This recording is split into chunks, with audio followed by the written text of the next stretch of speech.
What is up, guys? It's your boy Rick Kakis, and today we've got some brand spankin' new Destiny 2 news, courtesy of the Bungie weekly update that has just gone live, revealing official information. And so, let's get started. Now, first things first, what's been going on this week for Destiny 2? Well, the big thing is that on Tuesday, with the weekly reset, Act 3 of Episode 1 Echoes went live, featuring some more story content, but the main thing that came out was the brand new Encore exotic mission that lets you get the Choir of One special ammo exotic auto rifle. This thing is actually a pretty awesome weapon, and if you want to know how to beat this mission, definitely check out my guide on how to do so, linked up above. However, there was actually a fair degree of controversy involving this mission. Mainly, there was a ton of people who played through the mission and didn't get any rewards. Like, just got stiffed out of getting their exotic weapon. So what was going on? Well, as you can see here, Bungie helped actually acknowledge this and said it's because if you have not finished the previous quests from Act 1 and Act 2, then you won't get any rewards from this mission. And so this started a big kerfuffle, especially on Twitter, with players like Sweatcicle saying, this is complete gatekeeping just because I haven't done these story missions that no one cares about. Now I can't get the new exotic that people actually do care about. My name is Bife came in and said, hey, some people do actually care about this story stuff. It was a lot of drama on the internet within the Destiny 2 community. But your boy is here, so I hope you guys are ready for the objectively correct opinion. Basically, honestly, guys, I think we can all agree that the main mistake here was just letting people launch this activity. Why isn't there a disclaimer? Hey, you can only play this exotic mission if you've completed all your quests.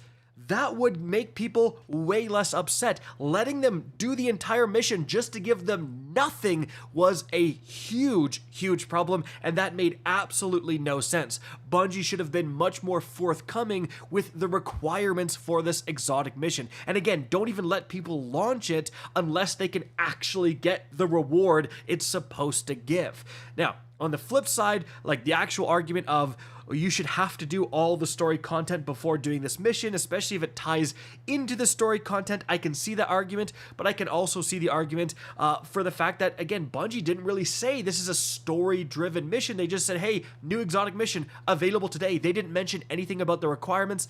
That argument can go back and forth forever, but again, actually letting people play it just to give them 0 awards was a huge miss, and it made a lot of people upset for sure.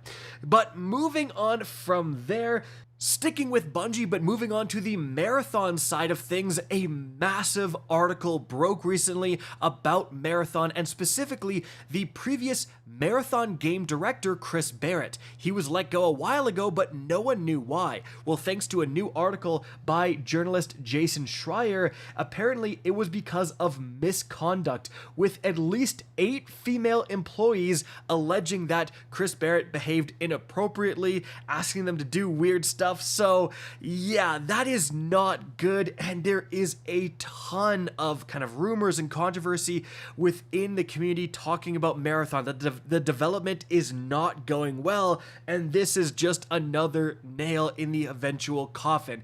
Obviously, we really don't know exactly what's happening with Marathon and how its development is going. They did replace Chris Barrett with a really legit guy who worked at Riot, I believe, but this is definitely not good. In fact, they actually went and apparently privated the old Marathon Vidoc that predominantly featured Chris Barrett in it, so not good. Now, moving on from there, let's get to the brand new information within the TWAB.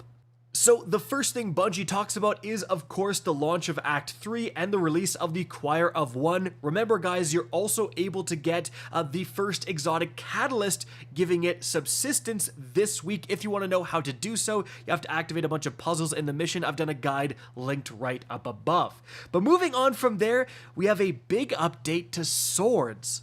So, Bungie says it's swording time. Swords are cool, they make you feel like a knight, put you in third person for more precise jumping during puzzles, can be used for some crazy, almost illegal feats, and they do great damage to bosses. So why not honor them in a week-long event? Well, that's what they're going to do. So, starting September 3rd, which is next Tuesday, all swords in the heavy ammo slot will regenerate ammo for a whole week. That is until reset time on September 10th.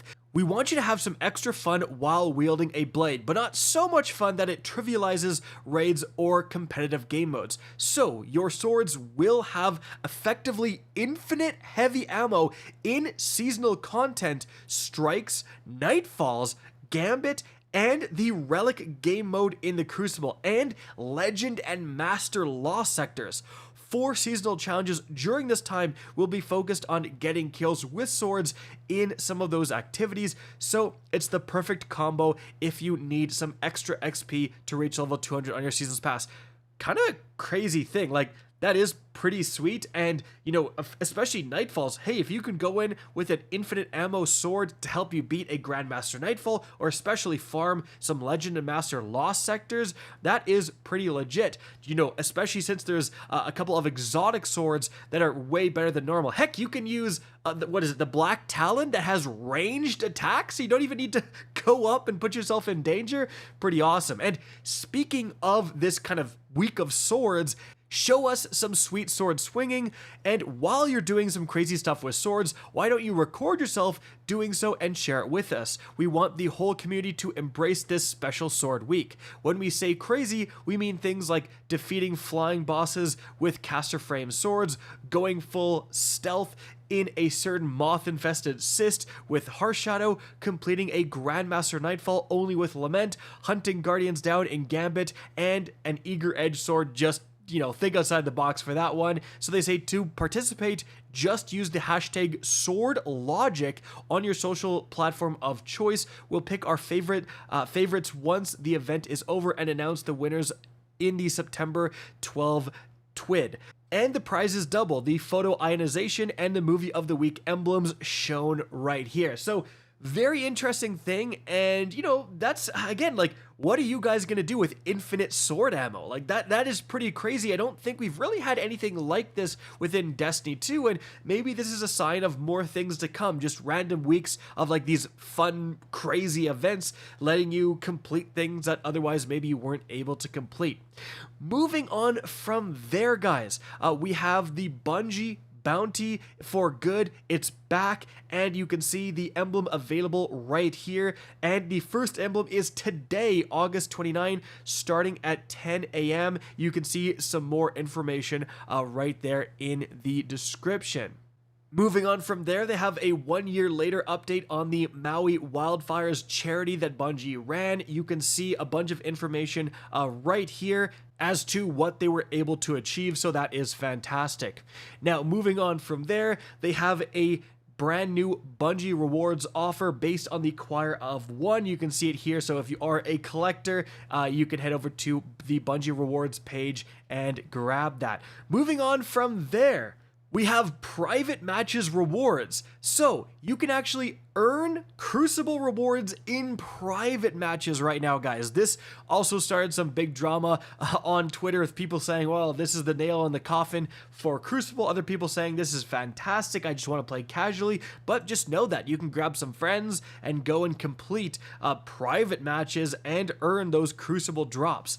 Moving on from there, guys, we also have some changes to Pathfinder for rituals. Bungie says, as they posted earlier in the week, we're introducing a Pathfinder rewards path for each ritual activity. So you can see a screenshot right here, and up in the right corner, you can see there's Vanguard, Gambit, and Crucible. So you won't have all three mixed into one Pathfinder. If you just want to grind nothing but Vanguard or nothing but Crucible, you can do that and be completing those Pathfinders way easier, guys. They say it's going to go live on October 8th when episode Revenant launches. And so guys, that is going to be it for the video. Hope you enjoyed and found this informative. If you did, please remember to help me out by simply rating and especially sharing this video. If you guys want to see more Destiny 2 content similar to this, don't be afraid to slap that subscribe button. If you want to get in touch with me and keep up to date with the latest channel activity, the best way is to follow me on Twitter at RickKakis. That is linked in the description down below. Again, I hope you enjoyed the video, and as always, have a good day.